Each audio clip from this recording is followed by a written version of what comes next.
ಬೆಂಗಳೂರಿನಲ್ಲಿ ಇನ್ಸ್ಟಾಗ್ರಾಮ್ ಮೂಲಕ ಪರಿಚಿತನಾದ ಯುವಕನೊಬ್ಬ ಪ್ರೇಯಸಿ ಮತ್ತು ಆಕೆಯ ಪೋಷಕರ ಮೇಲೆ ಪೆಟ್ರೋಲ್ ಎರಚಿ ಬೆಂಕಿ ಹಚ್ಚಿರುವ ಭೀಕರ ಘಟನೆ ಒಂದು ನಡೆದಿದೆ.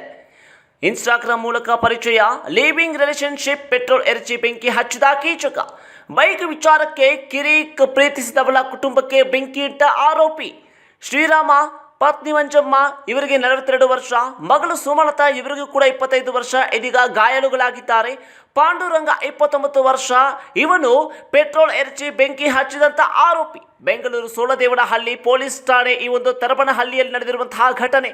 ಯಶವಂತಪುರದ ಮೆಟ್ರೋದಲ್ಲಿ ಕೆಲಸ ಮಾಡುತ್ತಿದ್ದ ಸುಮಲತಾ ಏನಿದ್ದಾರೆ, ಈ ವೇಳೆ ಇನ್ಸ್ಟಾಗ್ರಾಮ್ನಲ್ಲಿ ಪರಿಚಯವಾಗಿದ್ದ ಪಾಂಡುರಂಗನನ್ನ ಪ್ರೀತಿಸ್ತಾರೆ. ವೃತ್ತಿಯಲ್ಲಿ ಈತ ಪಾಂಡುರಂಗ ಎಂಬಾತ ಏನಿದ್ದಾನೆ, ಅವನು ಆಟೋ ಡ್ರೈವರ್ ಆಗಿರ್ತಾನೆ. ಪಾಂಡುವಿನ ಜೊತೆ ಮನೆ ಬಿಟ್ಟು ಹೋಗಿದ್ದಂತಹ ಸುಮಲತಾ 4 ವರ್ಷದಿಂದ ಪಾಂಡುವಿನ ಜೊತೆ ಲಿವಿಂಗ್ ರಿಲೇಶನ್ಶಿಪ್ನಲ್ಲಿ ಸುಮಲತಾ ಅವರು ಇರ್ತಾರೆ. ಮಹಾಲಕ್ಷ್ಮಿ ಲೇಔಟ್ನಲ್ಲಿ ಬಾಡಿಗೆ ಮನೆಯಲ್ಲಿ ವಾಸವಾಗಿರ್ತಾರೆ ಕೂಡ.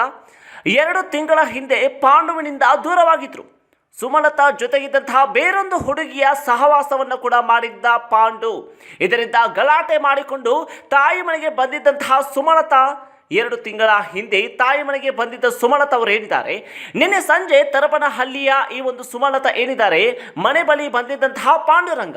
ಈ ವೇಳೆ ಸುಮಲತಾಳಿಗೆ ಬೈಕ್ ಕೊಡು ಅಂತ ಪಾಂಡುರಂಗ ಕಾರ್ತಾ ಇರ್ತಾನೆ.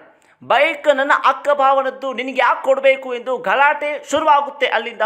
ಹೌದಾ, ಮಾಡ್ತೀನಿ ಇರುವಂತ ಆಟೋದಲ್ಲಿ ತೆರಳಿ 30 ನಿಮಿಷಕ್ಕೆ ಅಂದರೆ ಅರ್ಧ ಗಂಟೆ ಅಷ್ಟರಲ್ಲೇ ವಾಪಸ್ ಬಂದಿರ್ತಾನೆ ಪಾಂಡುರಂಗ. ಮತ್ತೆ ಸುಮಲತಾ ಮನೆ ಬಳಿ ಬಂದು ಗಲಾಟೆ ತುಂಬಾ ಜೋರಾಗಿ ಮಾಡ್ತಾನೆ. ಈ ವೇಳೆ ಸುಮಲತಾ ತಂದೆ ಶ್ರೀರಾಮ, ತಾಯಿ ಹಾಗೂ ಮಂಜಮ್ಮ ಮೂವರು ಕೂಡ ಬೈದಿದ್ದಾರೆ. ಬೈತಿದ್ದಂತೆ ಮೂವರ ಮೇಲೆ ಪೆಟ್ರೋಲ್ ಎರಚಿ ಬೆಂಕಿ ಹಚ್ಚಿದ ಆರೋಪಿ ಪಾಂಡು. ಬೆಂಕಿ ಹಚ್ಚಿ ಆಟೋದಲ್ಲಿ ಪರಾರಿಯಾದ ಪಾಂಡುರಂಗ ವಿಕ್ಟೋರಿಯಾ ಆಸ್ಪತ್ರೆಯ ಈ ಒಂದು ಬರ್ನಿಂಗ್ ಸೆಂಟರ್ನ ಐಸಿಯುನಲ್ಲಿ ಇದೀಗ ಮೂವರಿಗೆ ಕೂಡ ಚಿಕಿತ್ಸೆಯನ್ನು ಕೂಡ ನೀಡಲಾಗ್ತಾ ಇದೆ. ಸೋಲದೇವನಹಳ್ಳಿ ಪೊಲೀಸ್ ಠಾಣೆಯಲ್ಲಿ ಈ ಒಂದು ಪ್ರಕರಣ ಕೂಡ ದಾಖಲಾಗಿರುವಂಥದ್ದು. ಆರೋಪಿ ಪಾಂಡುರಂಗನನ್ನ ಬಂಧಿಸಿದಂತಹ ಸೋಲದೇವನಹಳ್ಳಿ ಪೊಲೀಸರು